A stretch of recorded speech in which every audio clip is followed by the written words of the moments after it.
Assalamualaikum warahmatullahi wabarakatuh. Alhamdulillah wassalatu wassalamu ala Rasulillah wa ala alihi wa sahbihi wa mawalah wa la hawla wa la quwwata illa billahi wal Alhamdulillah, segala puja dan puji hanya milik Allah Subhanahu wa taala. Salat dan juga salam kita hadiahkan kepada Rasul kita, Nabi kita Muhammad sallallahu alaihi wasallam. Allahumma salli ala sayyidina Muhammad wa ala alihi wa sahbihi wa man sara ala nahji ila yaumiddin. Sebagaimana yang sudah kita janjikan, ke pembahasan yang kita bahas adalah membahas tafsir dari surat-surat pendek dalam juz amma. Baik, kita mulai dari surat terakhir di dalam Al-Quran. Surat terakhir dalam Quran, surah An-Nas, ya. Sebagaimana surat yang pertama dalam Al-Quran itu surah Al-Fatihah. Tentu ada hubung kait kenapa surat pertama Al-Fatihah dan surat terakhir An-Nas. Nanti kita akan hubungkan kenapa awal Al-Fatihah dan akhir Qul a'udzu birabbin nas. Ma'asyiral muslimin yang dimuliakan Allah Azza wa Jalla, sebelum saya menjelaskan sedikit dari tafsir singkat daripada Qul a'udzu birabbin nas ini, ada asbab nuzul, sebab kenapa Allah Subhanahu wa taala menurunkan surah An-Nas ini. Di zaman Nabi Shallallahu Alaihi Wasallam, orang-orang Yahudi itu sangat memusuhi Nabi. Itulah tantangan dakwah Nabi, kan? Kalau di Mekah, tantangan dakwahnya orang-orang kafir Quraisy. Hijrah ke Madinah, rupanya musuhnya lebih berat lagi, orang-orang Yahudi. Orang-orang Yahudi ini sebenarnya mereka meyakini tentang kenabian dan kerasulan Nabi kita Muhammad sallallahu alaihi wasallam. Beda dengan orang-orang musyrik Arab, orang-orang Mekah. Mereka tidak mengakui sama sekali. Kenapa demikian? Karena orang-orang Yahudi itu punya maklumat. Mereka punya pengetahuan dari kitab yang mereka baca, kitab Taurat yang diturunkan kepada Nabi Musa, bahwa dalam kitab itu ada isyarat tentang kemunculan Nabi akhir zaman itu, dan ciri-cirinya persis melekat kepada Nabi Shallallahu Alaihi Wasallam, dan mereka tahu. Makanya orang-orang Yahudi Madinah yang mereka betul-betul menjalankan perintah dari kitab yang mereka baca, seperti contoh saja Abdullah ibn Salam masuk Islam. Padahal Abdullah ibn Salam itu tokohnya, di mana orang-orang Yahudi Madinah kalau ada masalah bertanya kepada Abdullah ibn Salam. Tapi walaupun tokohnya Yahudi masuk Islam, ternyata pengikutnya tidak ada juga masuk Islam, karena kedengkian mereka kepada Nabi.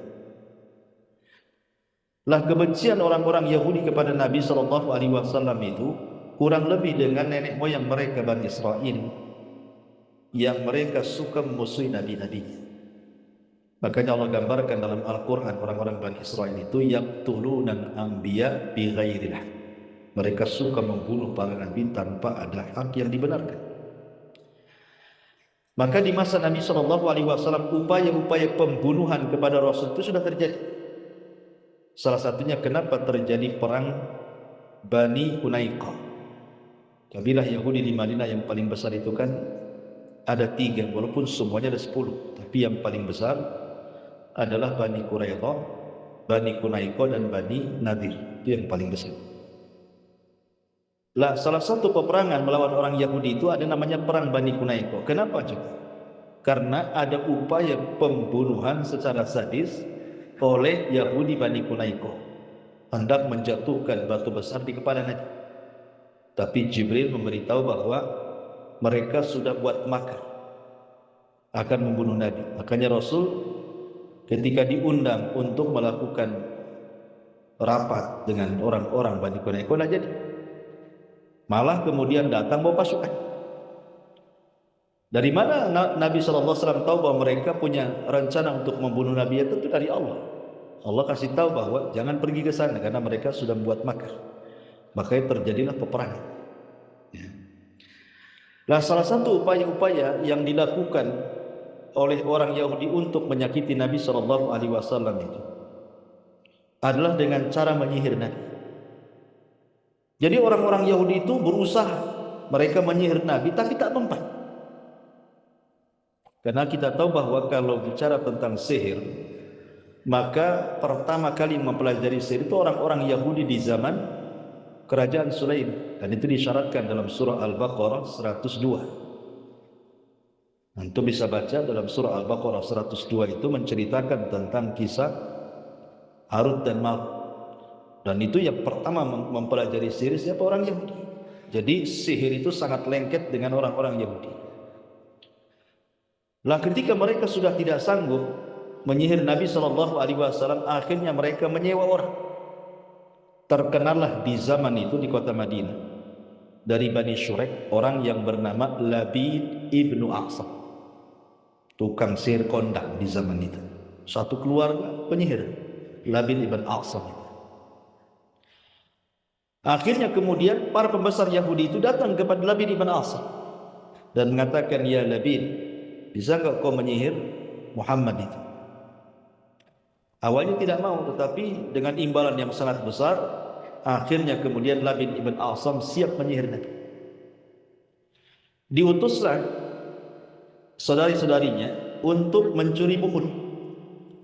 Karena sihir yang paling bahaya itu kalau sudah menggunakan buhul. Makanya Allah mengatakan dalam surah Al-Falaq, min syarri naffatsati fil 'uqad. Uqad itu artinya buhul.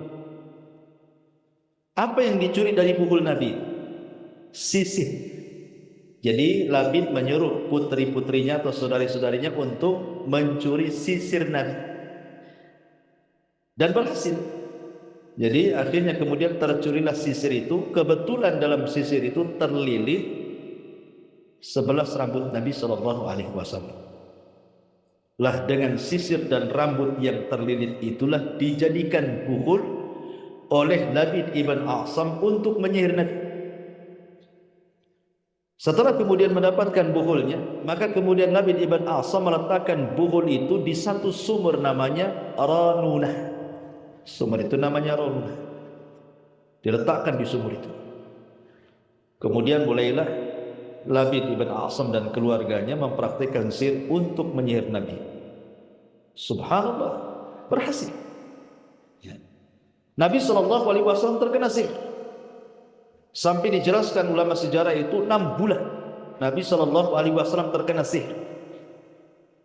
Tapi tentu maksudnya terkena sihir Nabi tidak mempengaruhi wahyu, tidak. Hanya melemahkan fisik Nabi.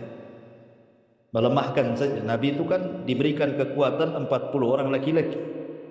Jadi ketika terkena sihir Labid bin Aqsam itu lemah badannya. Bahkan terkadang Nabi SAW lupa. Umpamanya tahu-tahu mandi junub pagi-paginya, padahal dia tidak junub, gitu ya. Jadi selama 6 bulan. Sehingga kemudian Aisyah radhiyallahu anha ummul mukminin ini merasa aneh dengan Nabi SAW. Akhirnya Aisyah menyarankan agar Nabi SAW meminta fatwa kepada Allah Azza wa Jalla. Ada apa gerangan dengan dia, gitu. Maka Nabi SAW mulai dari ba'da Isya terus melaksanakan qiyamul lail sampai mendekati subuh. Ketika hampir mendekati subuh, Rasul sempat tertidur sejenak. Disitulah Allah Subhanahu wa taala kemudian memerintahkan Jibril dan juga malaikat lain untuk turun mengobati Nabi SAW. Maka turunlah malaikat Jibril, ada yang mengatakan Jibril dan Mikail, ada yang mengatakan yang lainnya. Akhirnya kemudian malaikat Jibril dan malaikat ini kemudian turun. Jibril berdiri di kepala Nabi SAW dan malaikat lainnya di kaki Nabi. Kemudian Jibril bertanya, ada apa dengan Muhammad ini? Maka malaikat satunya mengatakan, huwa madbub. Dalam bahasa Arab, madbub itu artinya masyhur, kena sihir. Dan Jibril mengatakan, siapa yang menyihirnya? Maka kemudian malaikat ini mengatakan, Labid ibnul Asam. Kemudian kata Jibril, dengan apa dia menyihirnya? Maka dijawab, dengan sisir dan lilitan rambut. Kemudian ditanya, di mana diletakkan buhulnya? Di sebuah sumur namanya Ranun. Maka ketika itu Jibril membacakan 2 surat untuk meruqyah Nabi. Maka Jibril kemudian membacakan Qul a'udzu birabbil falaq dan Qul a'udzu birabbin nas. Disitulah turun 2 surat perlindungan. Jadi sebab 2 surat ini turun dan dibacakan Jibril kepada Rasul karena Rasul terkena sihir. Makanya kenapa 2 surat ini oleh para ulama disebut muawwidataini, 2 surat perlindungan. Jadi kalau antum hendak meruqyah, baca 2 surat ini. Ada orang kesurupan, baca saja 2 surat ini. Ya. Tetapi ruqyah itu kan syar'i. Sehingga harus yakin. Jangan dibuat coba-coba. Coba-coba saya. Ya, kalau mempan alhamdulillah, tak mempan ya tak apa-apa, namanya coba-coba.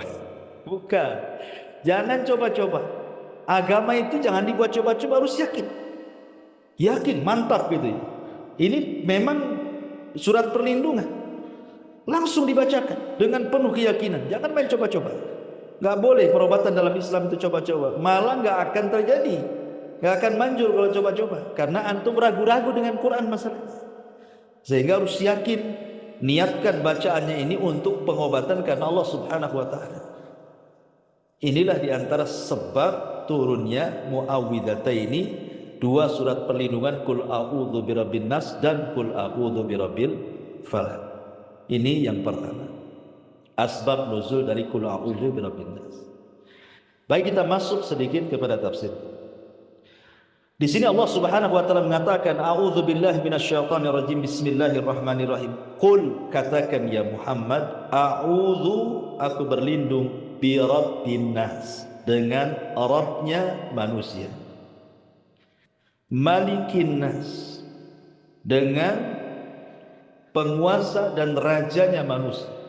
Ilahin nas, dan dengan sesembahan manusia.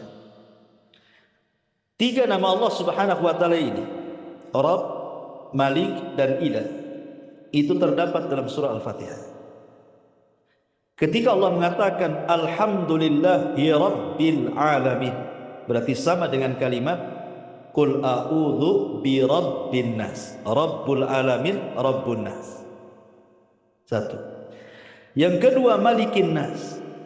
Dalam surah Al-Fatihah, Maliki yaumiddin.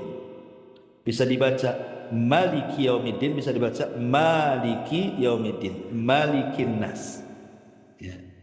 Ilahin nas sama dengan Iyyaka na'budu wa iyyaka nasta'in. Karena ilah itu artinya ma'bud, yang disembah. Tuhan itu kan yang disembah kita, maka disebut ilah. Kalau dikasih alif lam jadi Allah. Ya. Itu sama dengan kalimat iyyaka na'bud, hanya kepadamu ya Rabb, itu sama dengan kalimat ilahin nas. Makanya kenapa awal dan akhir surat ditutup dengan, diawali dengan 3 tauhid dan diakhir dengan 3 tauhid juga kan. Rububiyah, uluhiyah, asma dan sifat. Ya, awal dan akhir tauhid. Di sini Allah mengatakan Rabbun nas, Qul a'udzu birabbin nas. Katakan ya Muhammad, aku berlindung kepada Rabbnya manusia, berlindung kepada penguasa manusia, berlindung kepada sesembahan manusia. Untuk apa? Berlindung dari apa? Ya. Maka Allah jawab, min syarri waswasil khannas, berlindung dari keburukan waswas. Waswas di sini artinya syaitan. Dari keburukan syaitan. Yang khannas itu artinya yang lari, sembunyi, ya, takut, pengecut, itu disebut khannas. Jadi kalau seandainya syaitan datang hendak memberikan waswas kepada kita, kemudian kita berlindung kepada Allah, maka setan akan khannas, akan lari, sembunyi, pengecut, takut, gitu maksudnya. Makanya pentingnya kita berlindung. Kalau datang setan, berlindung, karena setan itu pasti lari kalau kita berlindung kepada Allah. Kemudian Allah mengatakan, rupanya setan pula ada dua. Yang pertama minal jinnati, yang kedua minan nas. Ada setan dari jenis jin, ada setan pula dari jenis manusia. Baik, kita akan bahas kalimat per kalimat. Di sini Allah Subhanahu wa taala mengatakan kul, katakan ya Muhammad. Kalimat kul dalam Al-Qur'an itu kalau diletakkan di awal surat itu hanya ada di 5 surat. Kul a'udzu birabbin nas. Surah An-Nas kan? Kul a'udzu birabbil falaq. Kul huwallahu ahad. Itu namanya 3 kul. Ya. Kemudian kul ya ayyuhal kafirun. Kemudian surah Jin. Kul uhiya ilayya annahu istama'a nafarun minal jin. Jadi kalau kita lihat Quran yang diawali dengan kalimat kul itu hanya di 5 tempat itu. Tapi kalau di tengah-tengah banyak. Yas'alunaka anil mahid kul. Nah itu ya, katakan. Yas'alunaka madza yunfikun kul. Kalau di tengah-tengah banyak. Tapi kalau di permulaan surat itu cuma 5 tempat saja. Qul a'udzu birabbin nas, qul a'udzu birabbil falaq, qul huwallahu ahad Allahus samad, kemudian qul ya ayyuhal kafirun sama surah Al-Jin. Qul uhiya ilayya annahus tama'a nafarun minal jin. Baik. Kalimat a'udzu artinya al-taj. Artinya berlindung, dikembalikan semua urusan kepada Allah Subhanahu wa taala. Jadi kita menyandarkan semua urusan kepada Allah. Makanya di dalam surah Al-Buruj, ada cerita tentang Ashabul Ukhdud. Cerita Ashabul Ukhdud. Lah salah satu penggalan cerita Ashabul Ukhdud itu adalah ada anak muda yang saleh yang belajar kepada tukang sihir, akhirnya dia berpindah belajar kepada sang pendeta karena di zaman itu belum ada Islam, jadi agama yang paling benar ya Nasrani. Jadi belajar kepada sang pendeta. Akhirnya diberikan karamah oleh Allah, mampu menyembuhkan berbagai macam penyakit anak muda. Lah suatu ketika orang kepercayaan raja ini namanya Dzunwas, punya orang kepercayaan, buta orang, mendengar anak muda bisa menyembuhkan. Lah Dzunwas ini rajanya ngaku Tuhan, sama dengan Fir'aun, Namrud ngaku Tuhan. Rupanya mendengar ada anak muda bisa menyembuhkan penyakit, dia undang anak muda itu ke rumahnya. Dan dia siap memberikan apapun asal diobati 2 mata bisa melihat. Maka anak muda itu mengatakan, saya tidak mau harta. Kalau engkau ingin disembuhkan, maka syaratnya 1, beriman kepada Allah. Jadi anak muda ini berdakwah lewat perobatan. Harusnya gitu, orang-orang yang diberikan karunia bisa mengobati, para dokter gitu ya, praktisi kesehatan dan begitu seterusnya. Itu pasti kalau mengobati pasien itu dengan dakwah. Karena biasanya pasien itu lebih takut sama dokter dibandingkan sama ustaz. Ya kan? Ustaz ini menjelaskan bahaya zina, nanti kena aid, kena ini, kena itu. Dijelaskan dalilnya Quran Sunnah. Mana takut orang itu? Coba dokter yang ngomong, kamu punya kena aid, besok mati. Langsung manjur kalau dokter yang ngomong itu. Pasti ditinggalkan itu. Tapi Ustadz walaupun 1000 dalil dikasih, ya, masuk telinga kanan keluar telinga kiri kan. Jadi itu kesempatan sebenarnya untuk nakut-nakuti pasien kan. Walaupun nakut-nakutin kan dia takut itu. Pasti dia akan tinggalkan itu perbuatan zina. Kalau dokter yang ngomong, kamu kena penyakit raja singa. Ya memang singa ada rajanya kan, dia raja. Yang bukan untuk penyakit kan. Baik, jadi berimanlah ini orang kepercayaan raja ini, betul-betul beriman. Kalau sudah beriman berarti tidak mengakui Tuhan. Dzunwas lagi rajanya kan, dia sudah beriman kepada Allah.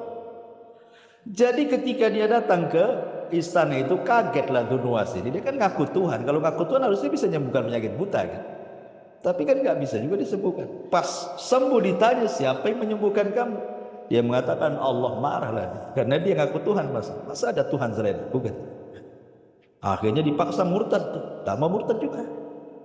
Kemudian ditanya siapa yang ngobatimu, nggak mau, disiksa. Akhirnya ngaku anak muda, tangkap anak muda itu. Dipaksa anak muda, siapa yang ngajari kamu, nggak mau juga, disiksa nggak kuat. Akhirnya dibilang pendeta, ditangkap lagi pendetanya. 3 orang ini ditangkap. Ya. Kemudian di penjara. Tiga-tiga suruh murtad, tak mau.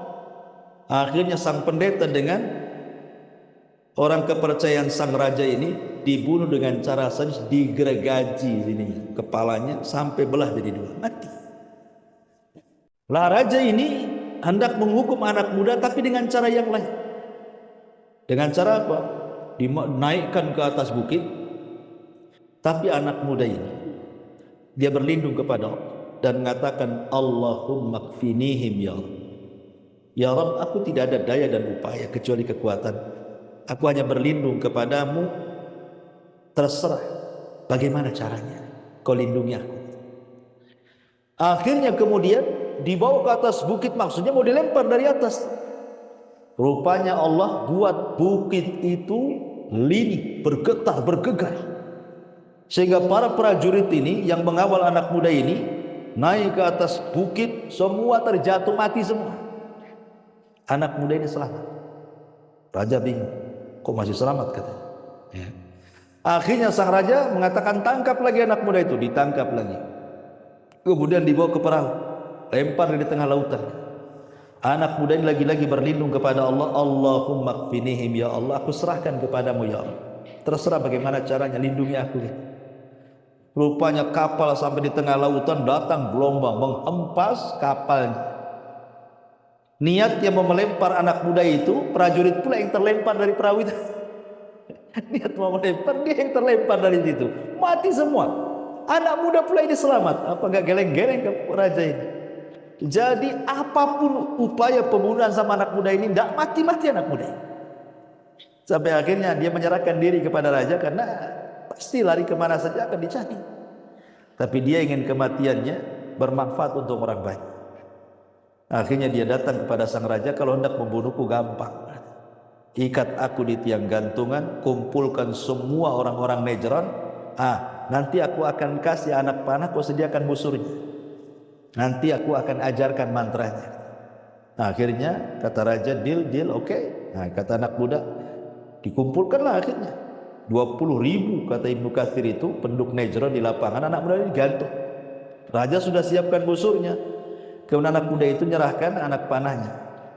Ketika kau memanah, ini mantranya, Bismillahi Rabbil Ghulam, dengan menyebut nama Allah, Robnya anak muda itu. Karena sudah marah raja itu, dia nggak peduli dengan artinya itu. Main panah saja dan berteriak Bismillahi Rabbil Ghulam. Otomatis kalau dia mengatakan Bismillahi Rabbil Ghulam, kan membatalkan ketuhanan dia. Selama ini kan aku Tuhan dia. Kok menyebut nama anak muda Tuhan anak muda itu, kan gitu ya. Secara sendirinya dia membatalkan ketuhanannya.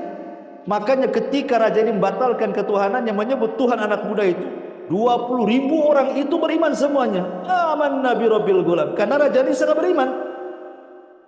Apa gak geleng-geleng raja?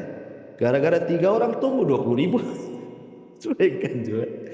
Syahidnya di sini apa? Bagaimana anak muda ini menyerahkan diri kepada Allah, berlindung kepada Allah dari keburukan orang-orang. Qul a'udzu bi rabbin nas. Jadi kita berlindung kepada Allah. Ada apa-apapun berlindung kepada Allah. Karena kalau berlindung kepada manusia, sampai kapan, sebisa apa manusia melindungi kita? Orang berlindung kepada pengacara, kalah pula di pengadilan pengacaranya. Udah bayar mahal, kalah kan gitu ya. Berlindung kepada polisi, minta duit, ada duit kan, semacam ceritanya kan. Masyarul muslimin yang dimuliakan Allah, Qul a'udzu bi rabbil falaq. Ar-Rabb itu terlahir pada kalimat ini sebuah tauhid yang disebut dengan rububiyah. Dan tauhid rububiyah itu diambil dari 3 kata. Al-khalqu penciptaan, kemudian al-mulku kekuasaan, kemudian at-tadbiru pengaturan. Jadi ketika kita meyakini bahwa Allah itu adalah Rabb, berarti kita meyakini bahwa Allah itu satu pencipta, satu penguasa, satu pengatur. Berarti 3 ya. Pencipta satu, yang kedua penguasa, yang ketiga pengatur. Jadi ketika Allah menciptakan langit dan bumi, berarti dia memiliki langit dan bumi. Lillahi ma fis samawati wal ardh. Semua yang ada di langit dan di bumi milik Allah. Dan ketika itu milik Allah, maka Allah atur sedemikian rupa langit dan bumi itu. Ya, Allah atur gunung-gunungnya, hutan-hutannya, kemudian laut-lautnya, sungai-sungainya, sak manusianya, rizkinya, dan begitu seterusnya Allah atur. Lah ketika itu keyakinan kita kepada rububiyah, berarti tidak ada yang menciptakan kecuali Allah, tidak ada yang mengatur kecuali Allah, tidak ada yang menguasai kecuali Allah. Jadi jangan pula ada keyakinan di sana ada pencipta selain Allah, pengatur selain Allah, penguasa selain Allah. Karena ada sebagian orang itu yang kemudian mereka melakukan kesyirikan dalam bab ini. Contoh nih, ada sebagian orang-orang yang hidup di pantai laut selatan. Mereka punya keyakinan bahwa sebagian pantai itu ada penguasanya. Seorang perempuan, seorang ratu, namanya Nyi Roro Kidul. Kidul saja ya, gak ada ngetan, ulur, kidul saja. Nyi Roro Kidul. Ya. Sempat ada 4, bingung juga. Nyi Roro ngetan, Nyi Roro Kidul, Nyi Roro ngaler gitu ya. Jadi sebagian mereka kita lihat kan, apabila datang bulan Syura, apa yang mereka lakukan? Nyembelih kerbau, kemudian kepalanya dilempar ke laut. Entah apa maksudnya kan? Kan sayang kerbau itu. Nanti buat gulai atau apa kan enak, dilempar pula ke lautan. Sayang kan? Untuk apa keyakinannya? Rupanya ada keyakinan mereka itu justru membahayakan akidah, karena diberikan, dipersembahkan untuk Nyi Roro Kidul kan begitu ya. Kalau keyakinannya seperti ini namanya bersyirikat, menyekutukan Allah dalam bab rububiyah. Kenapa? Karena tidak ada yang mengatur alam semesta ini kecuali Allah. Kok Anda pula mengatakan sebagian laut ini diatur oleh Nyi Roro Kidul, kan berarti bersyirikat dengan Allah di sini. Allah tidak punya syirikat. Mau pantai selatan, mau pantai utara, mau pantai manapun Allah yang ngatur. Jadi tidak ada yang ngatur. Makanya kenapa di sini dimulai dengan kalimat Arab rububiyah, supaya memantapkan tauhid kita kepada Allah dalam bab rububiyah. Kemudian Maliki Yaumiddin. Maliki Yaumiddin. Qul a'udzu birabbin nas, malikin nas, raja manusia. Ya, karena Allah adalah rajanya manusia.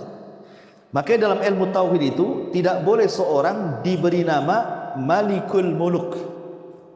Nggak boleh ada orang dikasih nama Malikul Muluk, raja di raja gitu, rajanya para raja, nggak boleh. Atau Ahkamul Hakimin, hakimnya para hakim, nggak boleh. Nah, itu nama-nama yang terkandung sifat yang khusus bagi Allah. Makanya dalam kitab tauhid dijelaskan tuh, tidak boleh orang memberi nama anak dengan kalimat Malikul Muluk ataupun Ahkamul Hakimin. Enggak boleh, karena raja satu-satunya raja baik di dunia ataupun di akhirat hanya Allah Subhanahu wa taala. Makanya saat dunia dihancurkan, manusia diwafatkan, jin diwafatkan, malaikat diwafatkan, sehingga tidak ada makhluk yang berakal, sementara Allah sedang menghancurkan langit, bumi, semua dihancurkan dalam 40 itu. 40, entah 40 hari, 40 bulan, 40 Allahu alam, pokoknya di angka 40. Maka Allah Subhanahu wa taala mengatakan limanil mulkul yaum. Nah, sekarang kalian tahu siapa raja kalian, karena tidak ada yang menjawab, semua dah mati ya. Maka Allah jawab sendiri, lillahil wahidil qahhar. Maka langit dan bumi dan alam semesta ini pemiliknya adalah zat yang satu, al-wahid. Maksudnya Allah al-qahhar, yang maha mampu untuk mengirimkan hukuman ya. Itu disebut Malikin Nas, Ilahin Nas. Ilah artinya ma'bud, maka lahirlah tauhid uluhiyah dari sini, mengesahkan Allah dalam peribadatan. Kita tidak boleh sholat kecuali kepada Allah, tidak boleh puasa kecuali kepada Allah, tidak boleh apapun ibadah-ibadah tidak boleh diberikan kecuali kepada Allah Subhanahu wa taala. Lah, ketika kita berlindung dari 3 nama Allah Subhanahu wa taala, Rabbin Nas, Malikin Nas, Ilahin Nas, untuk apa coba? Untuk musuh yang paling berat. Karena dalam surah Al-Falaq itu cuma satu perlindungannya, Qul a'udzu birabbil falaq, cuma satu, Rabbul Falaq saja. Padahal musuhnya banyak. Dalam Al-Falaq itu kejahatannya banyak. Pertama, min syarri ma khalaq, keburukan yang Allah ciptakan.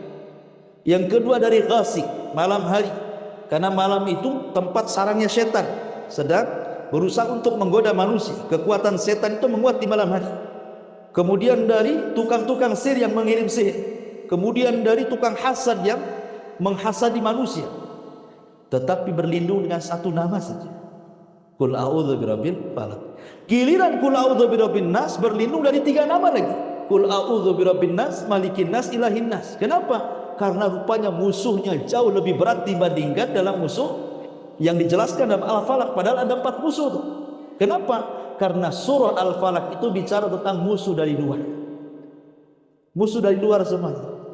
Ya. Orang yang hasad kan orang luar, di luar.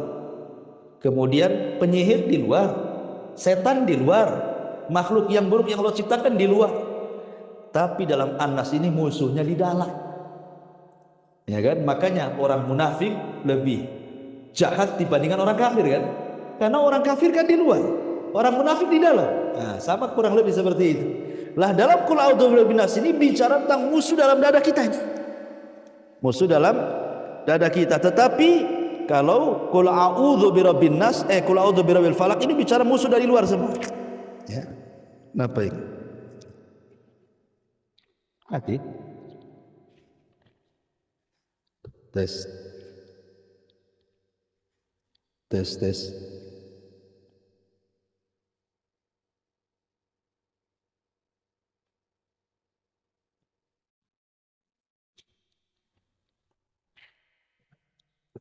Tes, tes. Apa ini? Oke. Tes. Iya. Kembali bahwa apa musuh dari dalam itu? Musuh dari dalam itu was-was. Ya. Was-was itu kan dalam hati. Gak mungkin. Dan hati itu ada di mana? Maksud di sini kalimat al-qalbu itu maksudnya jantung. Gak mungkin lah antum datang ke dokter, dok ambil jantung saya supaya tidak ada penyakit hati. Matilah kita diambil jantung. Ya. Jadi nggak bisa dibuang. Hawa nafsu itu nggak bisa dibuang. Hawa nafsu itu hanya bisa ditekan. Ya kan? Hawa nafsu nggak mungkin dibuang dari dalam badan kita, tapi ditekan mungkin. Sehingga karena tidak bisa dibuang musuh dalam dada ini yang berupa hawa nafsu itu, makanya kenapa bahayanya lebih berat. Makanya kita disuruh berlindung dengan 3 nama Allah, Rabbun Nas, Malikin Nas, Ilahin Nas. Baik, kita sedikit bicara tentang was-was. Kita berlindung dari was-was. Was-was itu datang dari setan. Nabi SAW supaya manusia tidak terkena was-was, Nabi SAW berusaha mengajarkan para sahabat itu jangan sampai terkena was-was setan. Satu malam Nabi SAW sedang berdua-duaan dengan istrinya namanya Safiyah bintu Huyai. Di zaman Nabi beda dengan zaman sekarang. Kalau zaman sekarang kan lampu terang, antum duduk sama istri nampaklah istri antum. Kalau duduk sama istri tetangga kan nampak juga. Kan istri antum kok duduk di situ pula antum. Kalau zaman dulu kan tidak nampak. Jadi Nabi SAW duduk sama Safiyah, tidak tahu itu siapa. Jangan-jangan wanita lain kan itu. Ketika Nabi sedang duduk-duduk dengan Safiyah itu di samping Masjid Nabawi, gelap, remang-remang, datang pula sahabat Nabi lewat 2 orang. Tiba-tiba ketika lewat di depan Rasul, dipercepat langkahnya. Kata Nabi SAW, jangan cepat-cepat melangkah. Ini di samping saya istri saya Safiyah, bukan wanita lain. Kemudian sahabat ini mengatakan, ya Rasulullah, kami tidak bersuudzon kepadamu. Tidak, katanya. Kata Nabi SAW, tidak. Setan itu masuk dari jalan darat.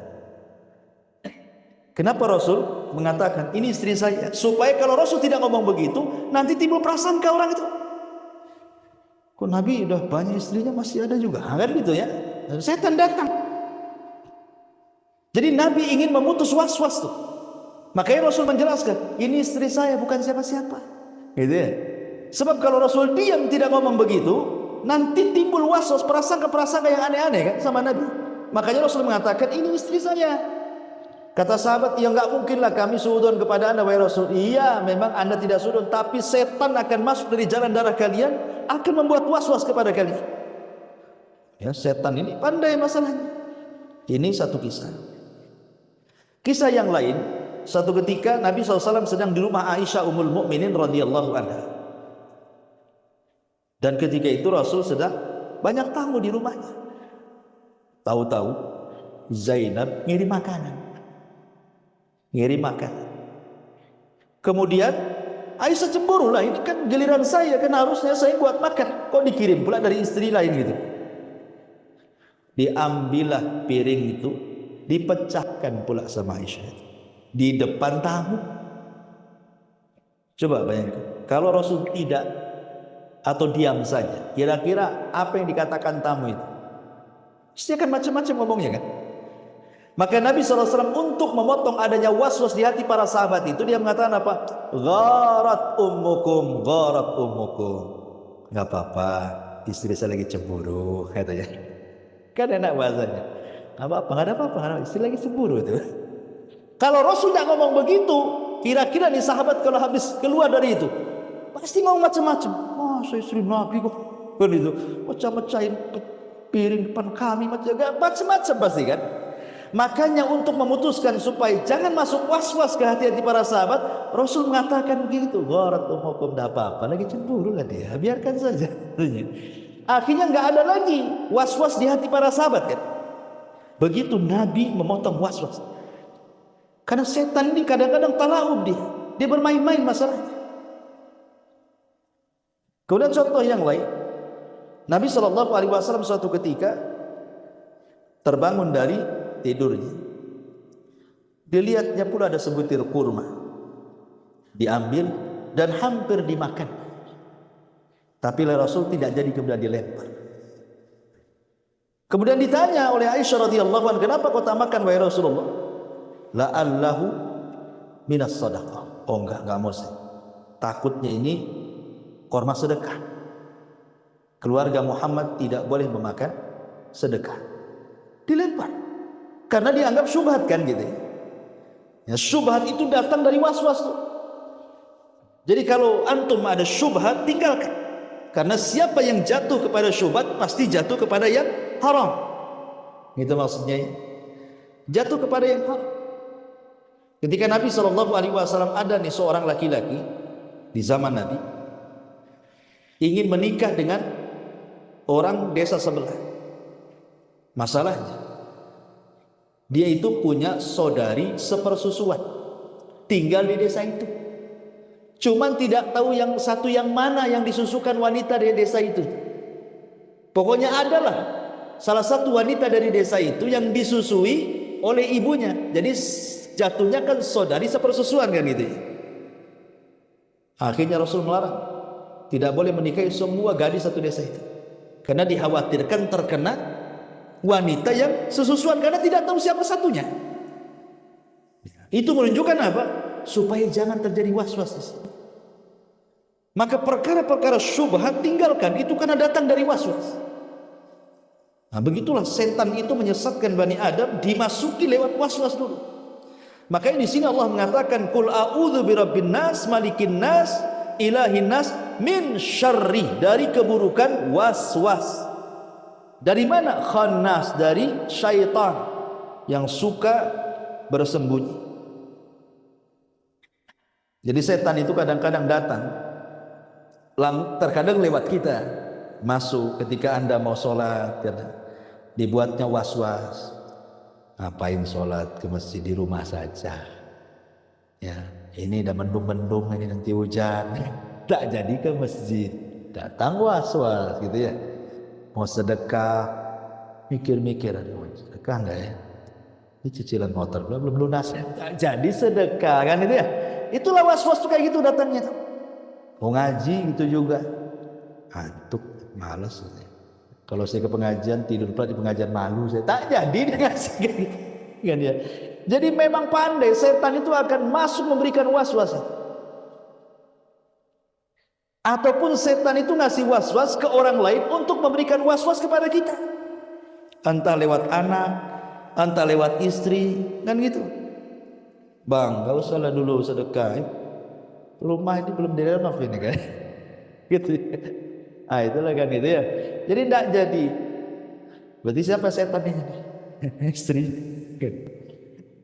Jadi masyaallah muslimin yang dimuliakan Allah Subhanahu wa taala. Jadi was-was itu seperti itu. Dia akan berusaha untuk menghalang-halangi seseorang untuk melakukan ibadah dan ketaatan, atau disuruhnya berbuat jahat. Disuruhnya berbuat jahat. Ya. Sudah pukul aja orang itu katanya. Kurang ajar itu katanya. Dipukul sama dia akhirnya. Datangi saja, itu kurang ajar sama istrimu. Ya gedor aja rumahnya, marahi aja, dimarahi gitu ya. Akhirnya kena was-was, dilabrak pula orang. Akhirnya bertengkar, ramai lagi, panjang pula masalahnya kan. Memang seperti itu. Dibuat was-was, disuruh minum khamr, disuruh berzina, disuruh macam-macam setan itu. Dia berusaha bagaimana mencegat orang untuk beribadah atau ketaatan, atau disuruh untuk melakukan perbuatan jahat, atau disuruh-suruh ibadah tetapi diniatkan riya. Ya, berangkatlah ibadah sana, berangkat banyak-banyak ibadah supaya dipuji manusia. Sana haji supaya nanti kamu dipanggil Pak Haji ya. Setan pandai dia akan masuk dari semuanya. Itulah was-was setan. Makanya kenapa disuruh berlindung, supaya khanas, mereka pergi lari berlindung. Jadi kalau ada was-was seperti itu, dia malas, nih ada apa ini, malas salat, auzubillahi minasyaitonirrajim. Ini kenapa ini malas ngaji, auzubillahi minasyaitonirrajim. Langsung berlindung seperti itu supaya was-was ini hilang. Masalahnya yang memberikan was-was itu rupanya setan itu terbagi dua gitu ya.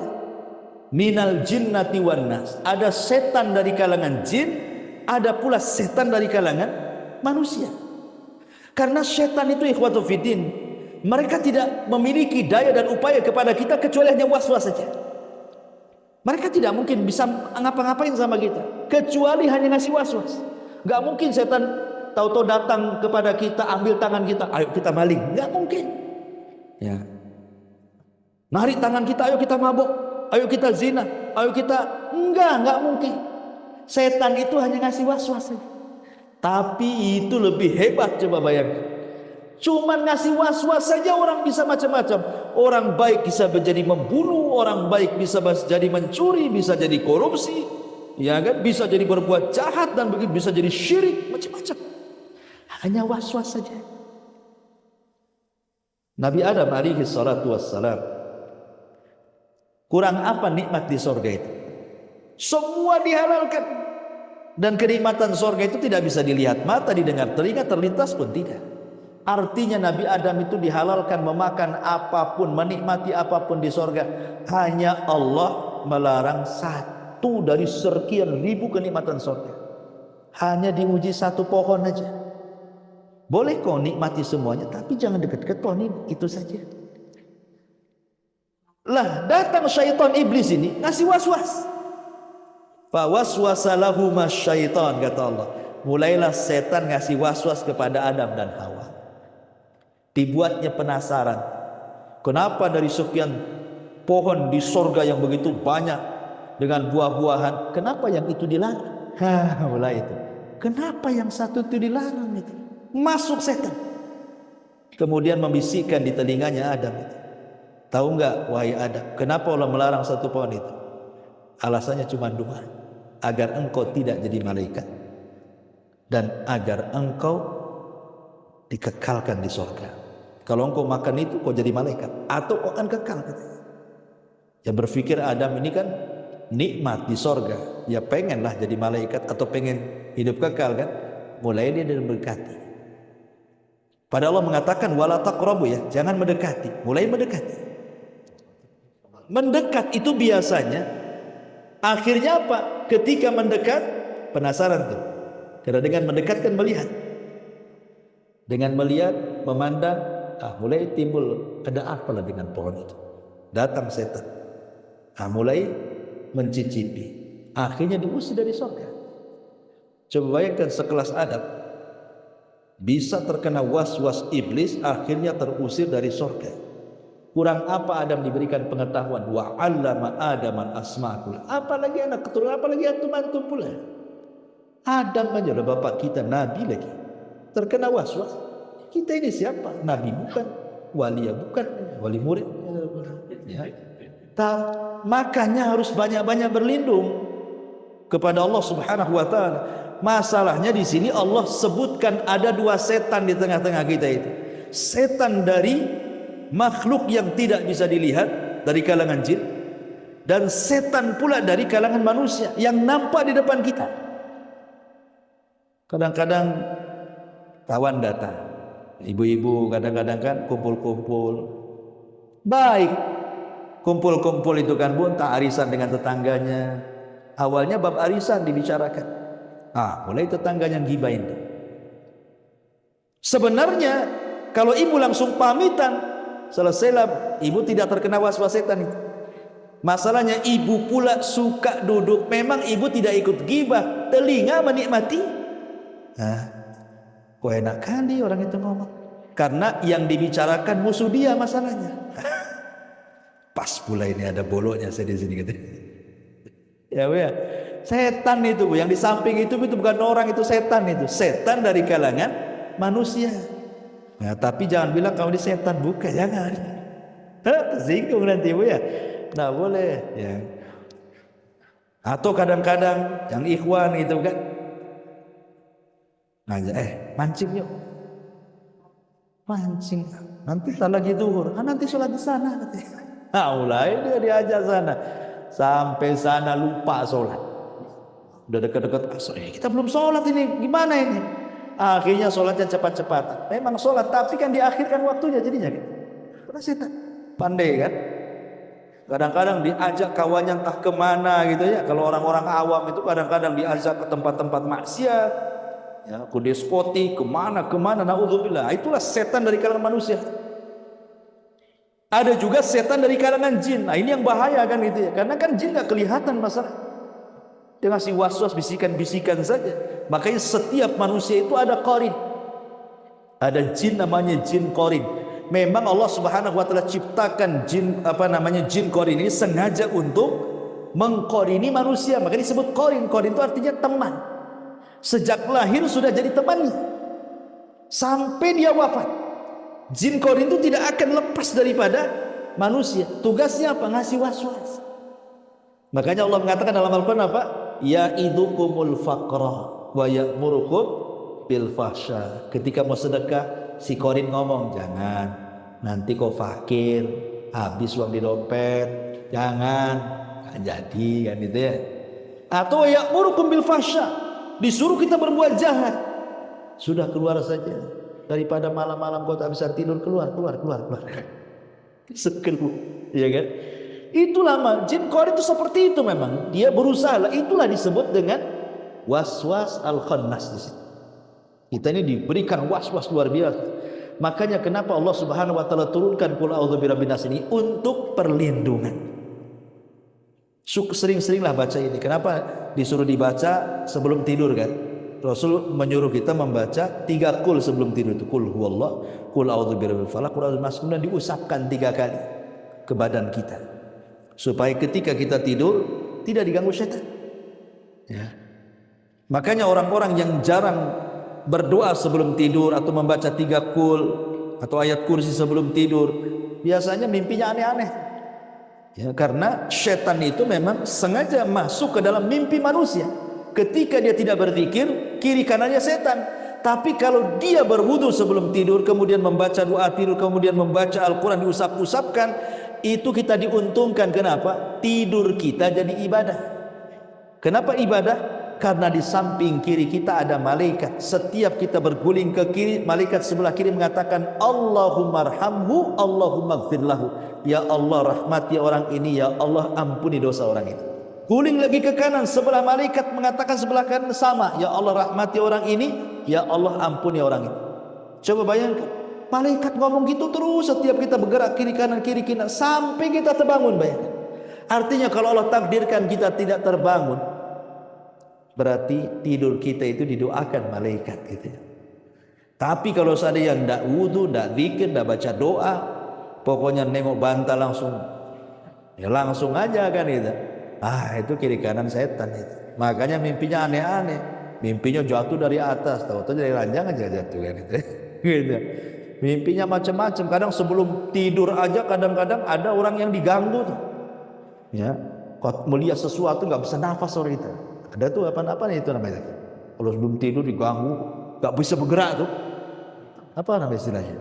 Nah, ayat tindihan kan? Itulah karena nggak ini. Mau ngucap astagfirullah, astag gitu aja. Ketindihan kan itu ya. Ya. Jadi itulah karena sebelum tidur nggak doa masalahnya. Itulah fungsinya kenapa baca surat kursi, baca 3 kul ini. Salah satunya qul a'udzu birabbil nas, supaya tidur kita ini, kata Nabi SAW, seandainya Allah bangunkan maka dibangunkan di atas kebaikan, seandainya Allah wafatkan maka diwafatkan di atas fitrah. Kan itu. Artinya di atas Islam, dan Allah mengatakan wala tamutunna illa wa antum muslimun. Jangan kalian mati kecuali dalam kondisi Anda beragama Islam. Wallahu a'lam. Inilah tafsir singkat dari An-Nas. Insyaallah kita masuk kepada qul a'udzu birabbil falaq minggu depan. Tapi sebelum saya tutup, silakan kalau ada yang bertanya. Ya, ibu-ibu juga silakan.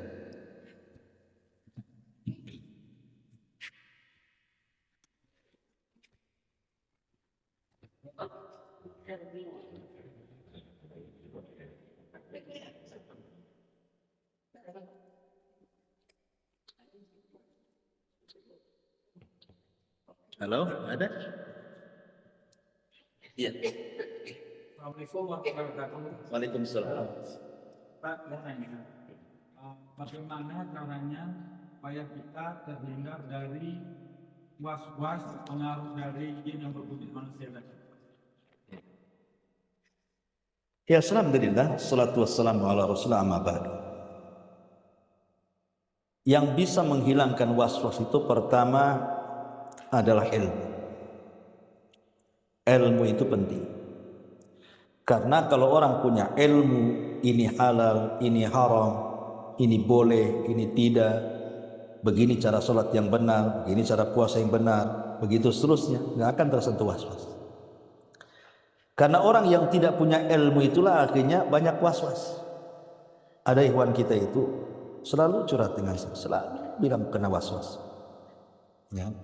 Ustaz, saya ini kadang-kadang kalau sholat ini gimana gitu kan.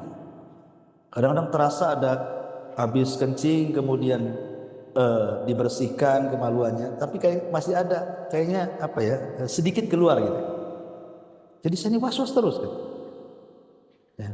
Jadi saya tanya, apa setiap antum kencing seperti itu? Kayaknya. Ketika kena was-was. Tapi kalau orang tahu ilmunya, kalau Anda sudah kencing, sudah berusaha mengkencing, sudah selesai lah, perasaan antum tidak akan keluar lagi. Udah antum cuci, kemudian qadarullah kemudian ada sedikit keluar. Para ulama mengatakan tidak memadaratkan. Kalau hanya sedikit keluar kan, jangan madaratkan, lanjutkan saja was-was. Itu kalau tahu ilmunya kan gitu. Kalau tidak tahu kan bingung akhirnya. Ganti celananya tuh. Dan masalahnya kan. Kadang-kadang takbiratul ihram enggak jadi-jadi. Allahu akbar. Tak jadi lagi. Allahu akbar. Tak jadi lagi. Jadinya itu kalau imam lagi ruku baru mantap dia. Takut enggak dapat rakaat masalahnya. Itu was-was itu. Jadi kalau enggak ada ilmu jadi kayak gini jadinya ibadahnya itu. Kadang-kadang ke kamar mandi, wudu di kamar mandi. 1 bak mandi habis dia wudu itu. La ilaha illallah. Kok bisa Anda sedang wudu sedang mandi? Enggak usah dikurus itu kan gitu. Kadang-kadang lantai-lantai itu sudah sebenarnya kamar mandi sudah dibajur, sudahlah bersih kan gitu ya di kamar mandi juga. Tapi kadang-kadang ada was-was. Jadi kalau enggak pakai sandal kamar mandi itu kayaknya bau najis itu di kaki itu. Jadi kayaknya diwajibkan bawa sandal. Ya memang bagusnya bawa sandal kan gitu. Tapi kan sekali-kali seseorang mungkin lupa nggak bawa sandal kamar mandi. Yang penting antum hancur aja kamar mandi itu kan. Udah disikat sama istri, udah bersih, udah lah bismillah kan gitu. Kan kita nggak nampak najisnya misalnya. Kecuali nampak di situ najis. Itulah was-was itu karena tidak punya ilmu tuh. Akhirnya ya was-was terus jadinya. Jadi yang pertama itu belajar supaya jangan was-was. Karena orang belajar itu yang syubhat jadi tidak syubhat bagi dia. Yang orang yang punya ilmu yang syubhat itu langsung ini nggak boleh. Tahu dia hukumnya. Maka dia tidak akan melakukan. Tapi kalau yang tidak punya ilmu pasti jatuh kepada perkara syubhat tadi karena tidak punya ilmu. Ini satu, harus punya ilmu. Yang kedua, banyak-banyak berlindung kepada Allah Azza wa Jalla. Karena yang bisa menghilangkan was-was itu hanya Allah. Kita ini melawan makhluk yang tidak tampak mata masalahnya. Walaupun setan dari manusia, asalnya itu setan dari jin juga yang berikan was-was kepada dia untuk mengajak keburukan kepada kita. Kita ini sulit melawan musuh yang tidak tampak coba. Kalau jin yang jahat itu tampak depan kita, tinggal tempeleng aja lah kan itu. Nah, kalau nggak nampak macam apa yang mau ditempeleng? Nggak bisa kita ini. Karena kita bukan Nabi. Kalau Nabi SAW ya ketika sholat diganggu langsung dicekik itu setannya. Kata Rasulullah, aku merasakan dinginnya air liurnya. Yang dicekik Nabi itu jin Ifrit. Kalau seandainya aku tidak ingat doa Sulaiman, apa doa Sulaiman itu? Ya Rabb, janganlah kekuasaan diberikan kepada orang setelah, maksudnya mendudukan jin. La yang bagi li ahadi min ba'di. Ya Allah, jangan kau kuasakan seperti kekuasaanku kepada orang sepeninggalku, kata Sulaiman. Makanya Rasul teringat tuh ke Sulaiman. Akhirnya kata Rasul, kalau bukan karena doa Sulaiman sudah aku cekik, kau ikat, kau ditiup. Tapi karena doa itu dilepas sama Nabi. Ya itu Nabi, bisa nangkap jin, bisa nyekik. Kalau kita bukan Nabi tidak mungkin nangkap jin. Kalau ada orang sok-sok nangkap jin kemudian dimasukkan ke botol, nggak ada. Kan ada tuh uka-uka apa tuh, nari dimasukkan ke botol. Nah, saya pernah ada tayangannya itu. Ya, masuk ke rumah orang, gayanya aja pakai jubah, pakai serban, pakai tasbih macam-macam kan. Tahu-tahu ditangkapnya jin, dimasukkan ke botol aqua, lubang pula botolnya di bawah. Lepas lagi dari situ. Ini gimana ceritanya? Antum pun bisa, karena itu acting. Bagaimana bisa membuktikan itu ada jin? Karena tidak bisa dilihat kan? Antum kayak acting jadi artis saja, antum acting gini-gini. Antum disangka ya? Yakin kan? Ya penampilan antum itu. Pakai jubah, pakai ini, pakai itu kan? Kayak wali. Ya. Nanti kan mantap itu. Betapa banyak coba kemarin waktu rame-rame, rupanya dukun-dukun itu terbongkar semua trik kan gitu. Jadi tidak bisa kalau Nabi lah, karena dia dapat wahyu. Nabi aja tidak maksudnya itu pun pas memang kebetulan dia bisa menangkap jin. Tapi Nabi sendiri tidak tahu jin di mana. Kalau bukan karena wahyu yang mengatakan, wahai Muhammad, Jibril turun di padang pasir sudah menunggu sekian ribu jin, kau datang ke sana berdakwalah kepada mereka. Maka Rasul datang kepada mereka dengan Abdullah bin Mas'ud. Ya. Kalau malaikat tidak ngasih tahu, mana tahu Rasul itu banyak jin nunggu dia berdakwah di sana kan? Gak tahu, kecuali Allah yang perintahkan lewat Jibril. Wahai Muhammad, di sana sudah berkumpul tuh. Kamu harus ngisi taklim sama jin. Ya ada pemberitahuan dan dikasih tahu tempatnya di situ. Rasul ke situ. Loh kalau saya tiba-tiba ceramah di lapangan gak ada orang, ngapain Ustaz itu kok ceramah sendirian tengah lapangan? Saya orang gila lah. Ceramah sama siapa Ustaz? Sama jin. Nah ada orang tahu. Otaknya di mana kan? Jadi kita itulah karena musuh kita jin itu tidak bisa dilihat. Makanya satu-satunya melawan musuh yang tidak bisa dilihat itu hanya Allah yang bisa melawan. Serahkan kepada Allah. Minta perlindungan kepada Allah. Nanti Allah yang melawannya. Sama dengan kita melawan orang hasad itu kurang lebih itu. Antum tinggal di perumahan ini, yang hasad sama kita lo tidak tahu apakah depan rumah, belakang rumah, kiri kanan rumah, kan tidak tahu orang hasad itu yang mana satu. Kalau tahu yang hasad si anu mungkin kita sudah tinggalkan. Nah, masalahnya ini satu pengajian kan, kita tidak tahu mana satu yang hasad sama saya ini, tidak ada yang tahu. Lah dari sinilah kemudian kita serahkan kepada Allah, ya, untuk melawan orang hasad itu. Kita serahkan kepada Allah, biar Allah yang melawan. Karena nggak tahu masalahnya, apalagi jin yang memang jelas-jelas secara nas Al-Quran, innahum yarakum min haitsu la tarawna. Mereka melihat kita, kita pula tak bisa melihat mereka.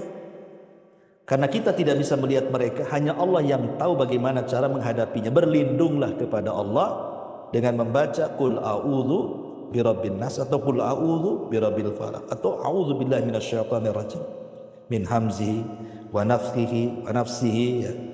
Berlindung kan banyak doa-doa perlindungan yang diajarkan Nabi sallallahu alaihi wasallam. Ya itu untuk menghilangkan waswas ya tadi ilmu dan minta perlindungan kepada Allah. Setelahnya serahkan semua kepada Allah Subhanahu wa taala. Wallahu a'lam. Ya, saya kira cukup. Mudah-mudahan ada manfaatnya. Insyaallah nanti lanjutkan minggu depan dengan surah Al-Falaq. Subhanallah bihamdika asyhadu an la ilaha illa anta astaghfiruka wa atubu ilaik. Allahu ta'ala alam. Assalamualaikum warahmatullahi wabarakatuh.